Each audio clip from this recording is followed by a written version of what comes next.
우리가 성령 세례 그렇게 하니까 우리 교회 같은 경우는 성령 침례해야지 맞을 것 같죠, 그죠? 그런데 뭐 우리 교회가 초교파적으로 앞으로도 해야 되고 많은 목사님들도 이렇게 저희들이 용납하고 서로 교제하고 그러는 교회이기 때문에 성령 세례라는 말도 이렇게 붙여 놓았습니다. 그렇게 성령 침례 아니면 안 돼. 우리는 침례 교회야. 이렇게 하면 안 되죠. 지금은 그렇게 말해서는 안 되죠. 그래서 성령 세례라는 말도 여기다가 이제 넣었습니다. 씻음 곧 성령 세례. 요한복음 9장 7절. 이르시되 실로암 못에 가서 씻으라 하시니, 실로암은 번역하면 보냄을 받았다는 뜻이라. 이에 가서 씻고 밝은 눈으로 왔더라. 금방 얘기했지만 침례라고 하는 것이 침례만 이렇게 수용되는 것이 아니고 세례라는 말도 수용이 되는 것입니다. 사실 성경적으로 보면, 그러니까 씻는다는 말이 분명히 성경에 나와 있죠. 그러니까 씻는다는 것은 세례를 의미하는 거고, 이제 침례라고 하는 것은 이제 물 속에 잠겼다, 이래서 죽는다는 것을 의미하는 것이 이제 침례를 의미하는, 그래서 단어 차이인데 사실은 세례라고 말하면서 죽는다 이렇게도 표현을 하고요, 또 침례를 주면서도 씻는다 이렇게도 표현할 수가 있습니다. 그러니까 세례냐 침례냐 그것 때문에 어떤 목사님들은 막 싸우는 사람들도 있더라고요. 근데 우리 교회는 그런 다툼을 필요로 하지 않습니다. 세례나 침례나 같은 의미로 보기 때문에, 내용으로 보기 때문에 똑같다 이렇게 볼 수가 있죠. 이제 사도행전 9장 17절부터 19절까지 말씀해 보면, 17절에 아나니아가 떠나 그 집에 들어가서 그에게 안수하여 이르되, 형제 사울아, 주 곧 네가 오는 길에서 나타나셨던 예수께서 나를 보내어 너로 다시 보게 하시고 성령으로 충만하게 하신다 할 때, 그 아나니아의 안수를 통해서 그 바울의 성령 충만을 받습니다. 여기서 보니까 그죠? 17절에 아나니아의 안수를 통해서 바울이 성령의 충만을 받습니다. 18절의 말씀을 보니까요, 즉시 사울의 눈에서 비늘 같은 것이 벗어져 다시 보게 된지라 일어나 침례를 받고, 이렇게 되어 있습니다. 그러니까 눈에서 비늘 같은 것들이 떨어지고 그리고 침례를 받았다라고 되어 있습니다. 그러니까 아나니아가 이제 안수를 먼저 하고 그리고 성령의 충만이 임하라라고 얘기를 하고 난 다음에 이제 바울의 그 눈에서 비늘이 벗겨지죠. 그리고 침례를 받았다라는 말이 거기에 나와 있습니다. 이제 눈이 떠졌죠. 그리고 이제 침례를 받았다 이런 얘기고, 그 아나니아를 만나기 전에는 누구를 만났어요? 개인적으로 다메섹 도상에서 예수님을 만났죠. 바울이 예수님을 만나고, 그리고 아나니아가 이제 그 예수님에 대해서 자세하게 설명을 해주는 겁니다. 그러니까 성령 충만을 받아야 된다라고 얘기를 해주고, 그리고 눈에서 비늘도 떨어지고, 그리고 이제 침례도 받았다 이런 얘기가 거기 나와 있어요. 19절에 음식을 먹음에 강건하여 지니라. 사울이 다메섹에 있는 제자들과 함께 며칠을 있었다 이렇게 되어 있습니다. 음식을 먹었더니 강건하게 되었다. 하늘의 양식을 말하면 말씀을 우리가 들었더니, 말씀을 계속해서 이제 듣고 있으니 강건하게 되더라. 이렇게도 얘기할 수가 있겠죠. 내용이니까. 육신적으로 음식을 먹는 것도 중요하지만 영적으로 음식을 먹는 게 더 중요하죠. 아기는 부모에게서 배우고 부모는 아기에게서 배운다 이런 말이 있죠. 아기가 가장 사모하는 게 뭐예요? 엄마의 젖입니다. 그러니까 그 신령한 젖이라 그러죠. 성경에서는 신령한 젖이다 이렇게 얘기하고, 그것을 하늘의 말씀, 영적인 말씀, 양식이라 그러죠. 그것을 아주 사모합니다. 아기를 보면서 야, 나도 이렇게 말씀을 사모해야 되겠구나 라는 것이 이제 느껴지죠. 그런 것을 배우게 됩니다. 그러니까 아기를 통해서 배우게 되는 거예요. 그러니까 우리 속에 예수가 이제 잉태가 되면, 말씀이 잉태가 되면 그 말씀이 나를 가르친단 말이에요. 그렇죠? 말씀이 우리를 가르쳐요. 그러니까 아기가 부모를 가르치는 거예요. 부모가 아기를 가르치는 것 같지만 아기를 통해서 부모가 배우는 거죠. 그러니까 신령한 젖을 사모해야 된다라고 하는 것이 기본이잖아요. 그게 성령 받은 기본이라고요. 그러니까 아기가 태어난 기본, 뭐 그냥 눈 감았어도 막 젖을 찾아요. 입을 벌리면서. 그게 뭐냐면 말씀 사모하는 거거든요. 우리도 그 말씀을 사모해야 된다. 그 말씀을 그렇게 살아가야 된다라는 것입니다. 태어났으면 그렇게 된다는 거죠. 바울이 이제 음식을 먹었더니 강건하게 되었더라. 이제 이런 이야기를 여기에 했습니다. 아나니아가 이제 바울에게 침례를 주게 되었고요. 안수도 하고 침례도 주었고, 그리고 함께 이제 말씀도 서로 교제하게 되었고, 아마 그렇게 됐겠죠. 사도행전 10장에 44절 봅니다.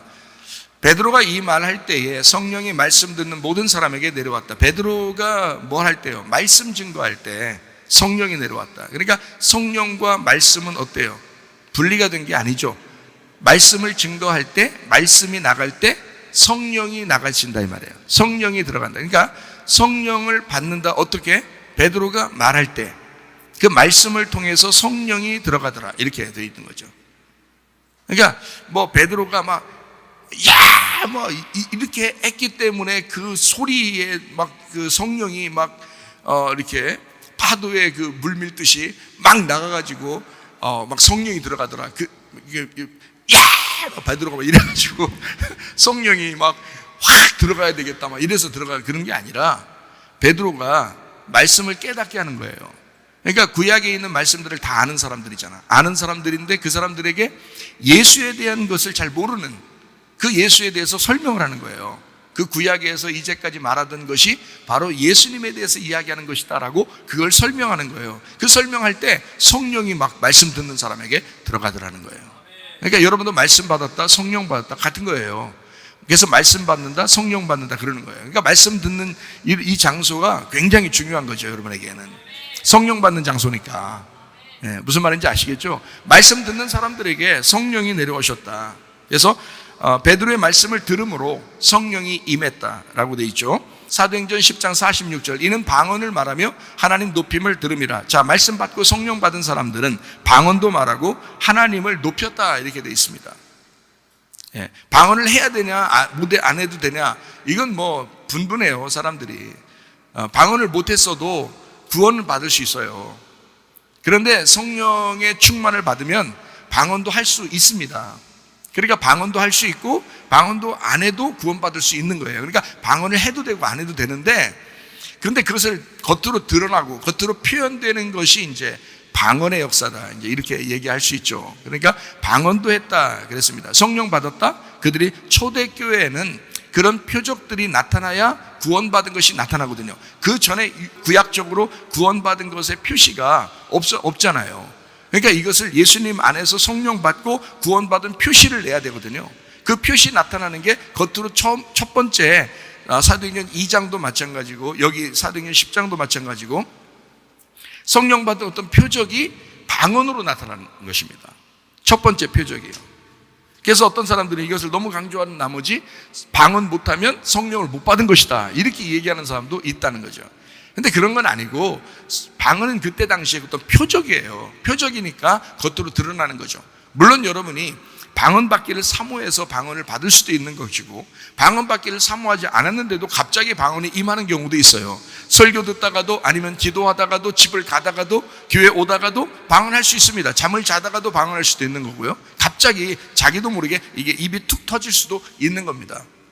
상관없어요. 방언을 해도 되고 안 해도 돼요. 그러나 방언하는 사람들은 그 방언이 왜 왔는지를 고린도전서 14장을 잘 읽어보고 여러분이 그 방언이 왜 왔는지 자기의 덕을 위하여 기도하는, 다른 헛소리 하지 말고 기도하라고 이 입에다가 방언을 물려주신 겁니다. 그러니까 기도 많이 하셔야 돼. 방언 받은 사람들은 기도를 많이 하셔야 돼. 기도 많이 하라고 그걸 줬더니 기도는 안 하고 헛소리만 엄청나게 하고 그러면 안 되죠. 그리스도인의 모습이 아니란 말이에요. 그러니까 길을 가다가도 방언할 수 있고 이렇게 앉아서도 일어설 때도 꿈을 꿀 때도 잠을 자다가도 방언할 수 있습니다. 기도니까 자기의 덕을 위해서 다른 헛소리 하지 말고 입을 거룩하게 만들어라. 그래서 방언이 있는 거거든요. 성령 받은 어떤 표적으로 방언을 말하고 하나님을 높였다라고 되어 있습니다. 47절 48절이요. 이에 베드로가 이르되 이 사람들이 우리와 같이 성령을 받았으니, 그때 당시에는 그 성령 받은 것에 그거로 표시가 났단 말이에요. 방언을 통해서. 그래서 성령을 받은 것이다, 이 사람들이. 그러니까 어떻게, 성령 받은 사람들은 뭐 해야 된다? 누가 능히 물로 침례 베풀물 그 말이요. 그러니까 성령 받았으니 이 사람들을 침례 줘야 된다라고 말한 거예요. 성령 받고 침례를 받는, 그러니까 성령 받지 않고 침례 받는 게 아니고 성령을 받고 침례를 받는 거라 이 말이에요. 예, 여기 순서가 나와 있죠, 그죠? 예, 사도행전 2장에도 3,000명이 회개하고 있죠. 예, 성령을 받고 3,000명이 회개하고서 그리고 그들이 침례를 받잖아요. 예, 또 침례를 받으니까 또 하나님의 성령이 막 임하고요. 그렇게 사도행전 10장에 또 48절의 말씀해 보니까 명하여 예수 그리스도의 이름으로 침례를 베풀라 하니라. 그들이 베드로에게 며칠도 머물기를 청하니라.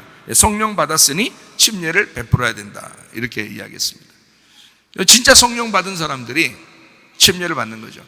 진짜 성령 받지 않은 사람들이 침례를 받으니까 침례 받고 세례 받고 나서 사람들이 자기 뜻대로 다 살아버리는 거죠. 성령 받은 게 아니니까. 계속 말씀을 사모하지도 않고 계속 말씀 안에 살지도 않으면서 그냥 침례나 세례를 받은 거예요. 교회 오래 다니니까. 그런 사람들은 맨 똑같아요. 교회를, 오히려 그 사람들이 교회를 오래 다닐수록 교회에 문제가 생깁니다. 그 사람들 때문에.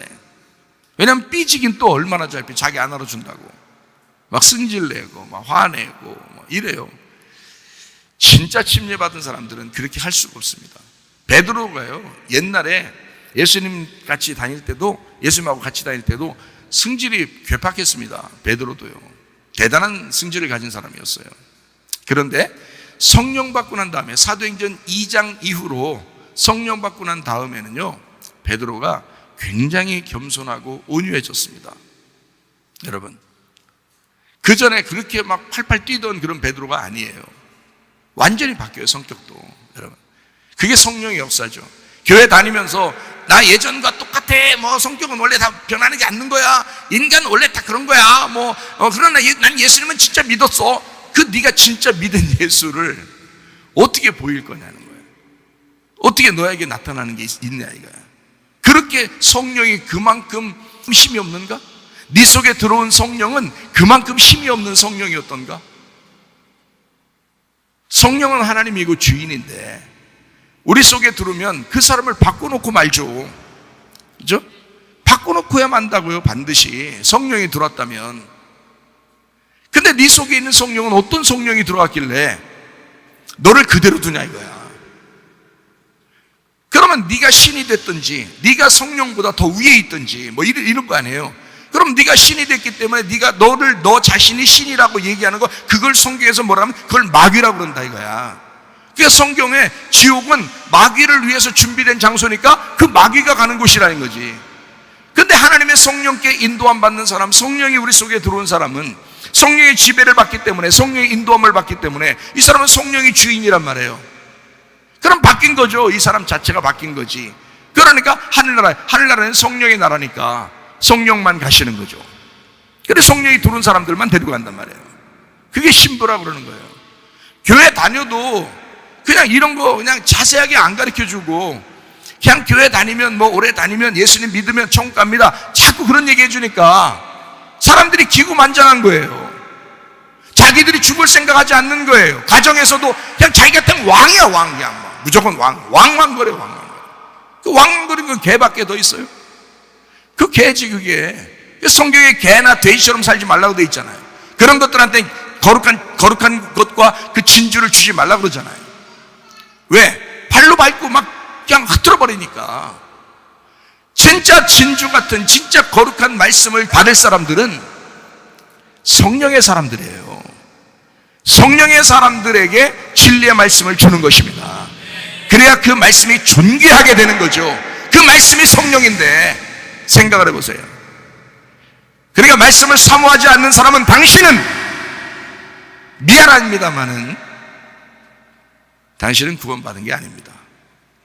성령 받은 게 아닙니다. 당신 속에 있는 성령은 힘도 없는 마귀와 같은, 당신이 신이 될 때에 그거를 그대로 쭈그려 앉아가지고 지배받는 그런 성령을 당신이 받은 거라 이 말이에요. 그런 성령은 성령이 아니죠. 성령은 하나님이십니다.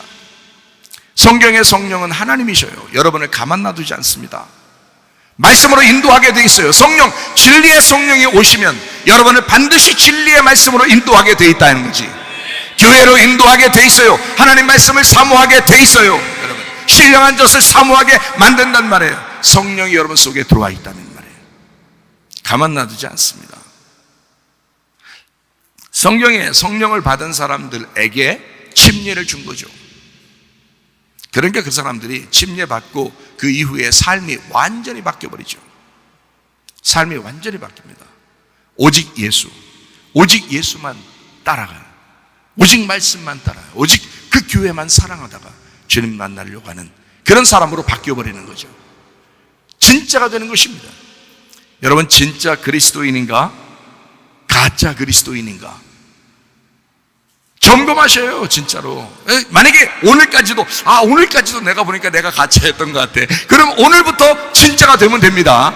오늘부터 진짜 그리스도인이 되면 되는 거예요. 그래서 성령으로 침례를 받으셔. 아니, 성령 침례라는 단어가 좀 거슬리면 성령 세례를 받으시라 이 말이에요. 같은 말이니까. 사도행전 19장 1절부터 12절인데 2절 말씀, 이르되 너희가 믿을 때에 성령을 받았느냐? 믿을 때에 성령을 받았느냐? 너 말씀으로 진짜 구원받은 게 맞느냐? 너 말씀의 성령에 의하여 구원받은 게 맞느냐? 이르되 아니라 우리는 성령이 계심도 듣지 못하였노라 그랬어요. 성령을 받았느냐? 믿을 때 성령을 받았느냐? 주님도 우리에게 물어볼 것이란 말이죠. 너 믿을 때 진짜 성령을 받았느냐? 아니면 가짜 성령을 받은 척 했는가? 봐야 되겠죠? 3절 말씀입니다. 바울이 이르되 그러면 너희가 무슨 침례 받았느냐? 대답하되 요한의 침례로다. 요한의 침례로다. 그러니까 물로 침례 받은 것이다 이 말이에요. 물로 침례 받은 것. 예수님은 불과 성령으로 침례 준다 그랬죠. 예수님은 물로 침례 주지 않습니다. 요한이 주는 겁니다. 물로 침례 주는 건. 그건 하나의 의식이에요. 예식입니다. 결혼식과 같이 반드시 예수님은 성령으로 말미암아 불과 성령으로 침례를 주게 돼 있어요. 물로 주는 게 아닙니다. 예수님은요. 자기들은 물로 침례를 받았다라고 얘기하는 거예요. 요한의 침례니라 라고 얘기했죠. 4절 말씀. 바울이 이르되 요한이 회개의 침례를 베풀며, 그때는 회개하려고, 예수님 믿게 하려고, 돌이키게 하려고, 너 죄인이야 라는 걸 알게 하려고 침례 준 거야. 너 죄인이라는 걸 알게 하려고. 그리고 요한이 침례를 베풀며 백성에게 말하되 내 뒤에 오시는 이를 믿으라 그랬지. 요한을 믿는 게 아니잖아. 물침례를 믿는 게 아니잖아. 그 뒤에 오시는 예수님을 믿으라 그랬지. 이는 곧 예수다. 믿어야 될 분은 예수라. 요한의 침례가 아니라.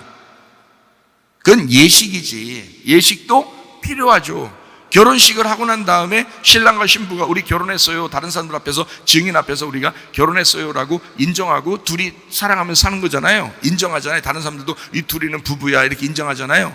그러니까 침례받고 세례받은 사람들은 다른 사람들이 여러분을 볼 때 당신 침례받았죠? 당신 세례받았죠? 이게 결혼식 했다는 뜻이에요. 그럼 지금 당신 뭐예요? 지금 당신은 그 신랑 대신 예수님만 따라가는 겁니까? 물어볼 거 아니에요. 근데 그게 아닌 것 같아 자기가. 그러면 바람 피고 있는 거지 뭘.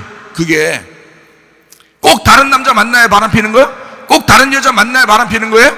당신이 세상을 좋아하면 그게 바람 피는 거 아니에요? 예수님만 사랑하라겠더니, 예수님만 바라보라겠더니 왜 다른 걸 요한의 침례를 받고 나서 헛짓거리를 하고 있느냐 이 말이에요. 예수 믿어야 된다. 예수를 믿어야 된다. 바울도 지금 주장하잖아요. 물로 침례받고 물로 세례받은 자들이요, 예수 믿으시라 이 말이야. 이해가 되시겠어요? 5절 6절입니다. 그들이 듣고 주 예수의 이름으로 침례를 받았다 그랬어요. 바울이 그들에게 안수함에, 자 침례받고요, 여기는 침례받고 안수합니다. 침례받고 안수함에 성령이 그들에게 임하심으로 방언도 하고 예언도 했다 이랬습니다. 표적이 나타났다는 얘기예요. 여러분은 성령 여러분 속에 계신 표적이 나타나고 있습니까? 아니, 방언만 얘기하는 게 아니에요. 제가 말하는 거는 반드시 성령으로 세례를 받고 성령으로 침례를 받으면 여러분 속에 성령이 역사하신다는, 성령이 함께 있다는 표적이 나타나야 된단 말이에요. 사도행전의 사람들은 성령 받으면 반드시 표적이 나타났어요. 오늘 그 얘기도 좀 여러분에게 해드리려고 합니다. 정확하게 설명을 해줘야 되니까. 침례 받고 안수하니까 성령을 받았다라고 되어 있습니다. 8절 말씀. 바울이 회당에 들어가 석 달 동안 담대히 하나님 나라에 관하여 강론하며 그랬습니다. 권면하되. 자, 보세요. 침례를 받고요. 자, 예수를 믿었어요. 침례 받고 성령 받았어요. 그리고 난 다음에 석 달 동안 말씀을 강론했어요. 말씀을 잘 가르쳐 주었어요. 우리 교회에서 말씀 얼마나 잘 가르쳐 줍니까? 얼마나 말씀을 많이 가르쳐 줍니까? 말씀을 계속 가르쳐 주잖아요. 바울도 그렇게 하고 있다고요. 왜? 바울도 말씀에 대한 사명자라고요. 이 사람이 말씀을 증거하고 그 말씀이 말씀되게 하기 위해서 표적도 나타나는 거거든요. 우리 교회에 병고침도 있습니다. 가정에 문제가 있었던 그 가정들이 막 회복이 되는 그런 가정들도 많아요. 그게 표적 아닙니까? 맨정신으로 여러분 가정이 회복됩니까? 자기 마음이 고쳐지고 생각이 바뀌고, 그러니까 바뀌는 거 아니에요? 그러니까 회복되는 거 아니에요? 뭔가 아내는 남편에게, 남편은 아내에게, 부모는 자녀에게, 자녀는 부모에게 자기 마음이 바뀌고 있지 않습니까? 병이 있는 것도 막 치료되고 그러지 않습니까? 지난번에는 제 다리를 고쳐주신 하나님이, 저 지난주에는 눈을 고쳐주신 하나님, 오늘은 또 팔을 고쳐주신 하나님. 아니, 이런 걸 자꾸 얘기하라고 자꾸 어디 한 번씩 아픈가 봐요, 보면. 그 하나님이 살아계시다고 하는, 그거를 작은 걸 고쳐주든, 작은 걸 회복시켜주든, 큰 거를 고쳐주든, 큰 거를 회복시켜주든, 동시에 다 동일한 하나님이십니다. 그러니까 나는 작은 거든 큰 거든 하나님 앞에 감사한다 이 말이야. 그분이 하나님이시니까 하나님을 높여야 되니까 우리 속에 계신 하나님의 성령은 반드시 어떠한 걸 통해서도 여러분을 주님을 경험하게 만드신다는 거죠. 침례받고 성령 받은 사람들, 그들에게 석 달 동안 말씀을 강론했다. 계속 표적만 나타났을까요? 아니에요. 말씀을 계속 강론합니다. 말씀을 깨달아야 되니까.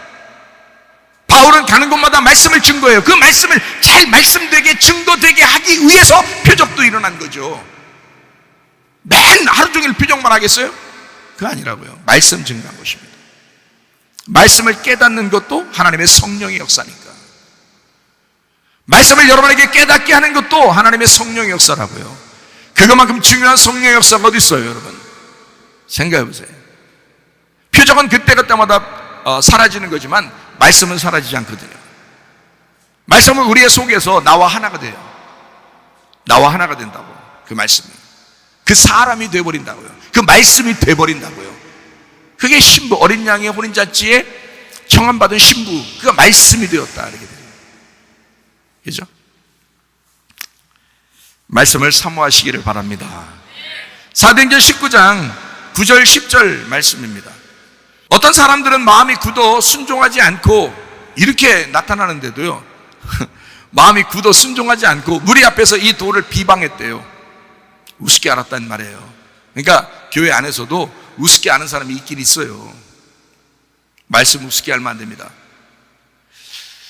이 도를 비방하거늘 바울이 그들을 떠나 제자들을 따로 세우고 도란노 서원에서 날마다 강론했다.